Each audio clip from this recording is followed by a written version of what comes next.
Hello everyone, আমি মেরিজুদ্দিনাথ from Mampi's kitchen বলছি। আজকে আমি দেখাবো কি করে ভেজ মঞ্চুরিয়ান বানাতে হয়। তার জন্য আমি কিছু ক্যাবেজ কেটে নিয়েছি, বাঁধাকপি, কিছু গাজর কুড়িয়ে নিয়েছি, বিন কেটে নিয়েছি ছোট ছোট করে, আর একটা শিলংয়ে লঙ্কা কেটে নিয়েছি। এটাকে আমি এখন একসাথে মেখে বেসন দিয়ে, ময়দা দিয়ে, একটু সুজি দিয়ে ভালো করে নুন হলুদ দিয়ে মেখে নেব। সাথে মঞ্চুরিয়ানটা বানানোর জন্য একটা টমেটো কেটে নিয়েছি, 3 পিস আমি রসুন কেটে নিয়েছি ছোট ছোট করে, শিলং লঙ্কা বা আপনারা ক্যাপসিকামও নিতে পারেন, এটার জন্য কেটে নিয়েছি দুটো বড় পেঁয়াজ কেটে নিয়েছি, একটু আদা কুচিয়ে নিয়েছি, আর দুটা চেরা কাঁচা লঙ্কা নিয়েছি। যে যতটুকু ঝাল খাবেন সেই হিসেবে ঝালটা নেবেন আপনারা। আর আদা কোচানো বা রসুনের জায়গায় আপনারা আদা রসুনের পেস্টও ইউজ করতে পারেন।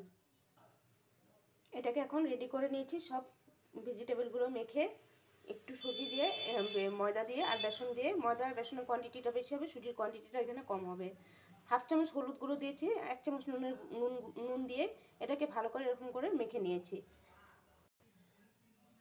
তেল গরম করে নিয়েছি, এখন বড়ার মতন করে ভেজে নেব এগুলোকে। এরকম করে দিয়েছি বড়ার মতন করে। এখন এগুলোকে মিডিয়াম স্টিমে লাল লাল করে ভেজে নেব। বড়াগুলো বানিয়ে নিয়েছি লাল লাল করে। এখন এই তেলটার মধ্যেই, গরম তেলটার মধ্যে এগুলো দিয়ে ভেজে নেব, একটু নুন দিয়ে, একটু হলুদ দিয়ে। আমি এটাতে 1/2 চামচ নুন দিয়েছি, 1/2 চামচ হলুদ গুঁড়ো, 1/2 চামচ জিরের গুঁড়ো আর 1/2 চামচ শুকনো লঙ্কার গুঁড়ো দিয়ে এটাকে ভালো করে মশলাটার সাথে ভেজে নেব। এটা অনেকটা মশলার সাথে ভাজা হয়ে গেছে ভালোভাবে। তো এখন এটাতে আমি একটু সয়া সস দিয়ে দেবো, একটু টমেটো সস দেবো, একটু চিলি সস দেবো, আর একটু চিনি দিয়ে দেবো।